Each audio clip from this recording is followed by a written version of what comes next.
tucked your way into my heart. Oh, you look at me in ways I never loved. With you I know that this is all, so I don't need to take it slow. If you want me, then I believe that there's a simple remedy. We don't need no miracle, I think we've seen it all, just make the call. I'll come running over. We don't need no miracle, it's unconditional, just make the call, and I'll be yours.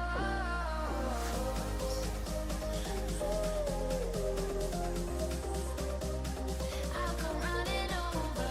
We don't need no miracle, it's unconditional, just make the call, and I'll be yours.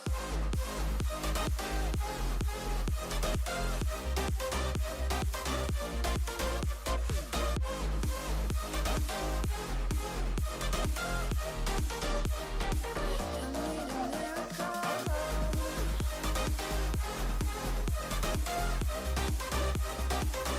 Need a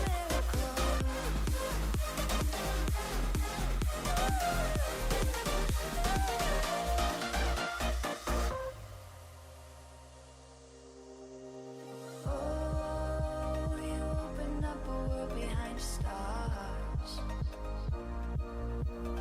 Oh, you make me see the things I never saw. With you I know that this is all, so we don't need to take it slow. If you want me, then I believe that there's a simple remedy. We don't need no miracle, I think we've seen it all, just make the call. I'll come running over. We don't need no miracle, it's unconditional, just make the call, and I'll be yours.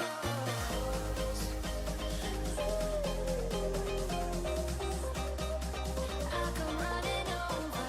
We don't need no miracle, it's unconditional, just make the call, and I'll be yours.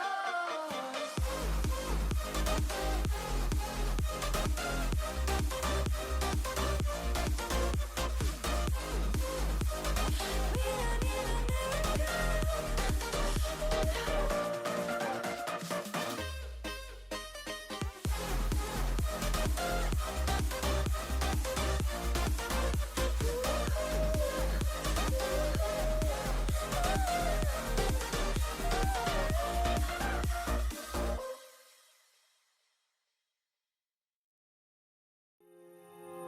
Those medical pills all push me over. I kill my fill 3 times a day. These ethanol fumes won't make me sober. One flame to take the pain away. I caught you lighting matches in the back room. Haters look mad when they pass you. Let's talk about round when it's past 2. Reach a glass, do no. You don't gotta fight alone.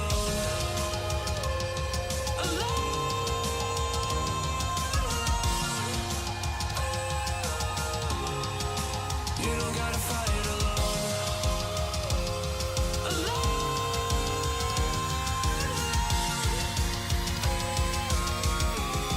Don't be so personal. Take me out of the road. I'm going under. Take me out of the road.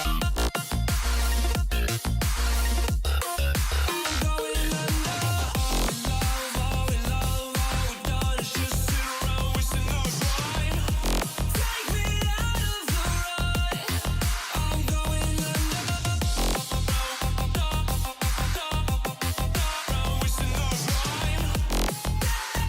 Take the ride. I'm going under.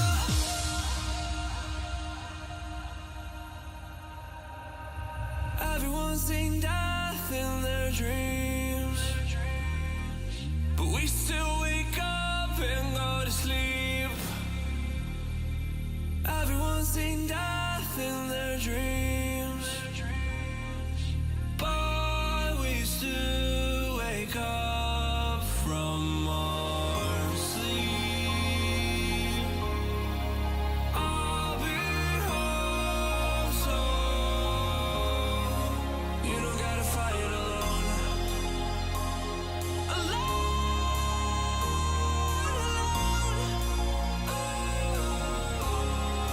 You don't gotta fight alone.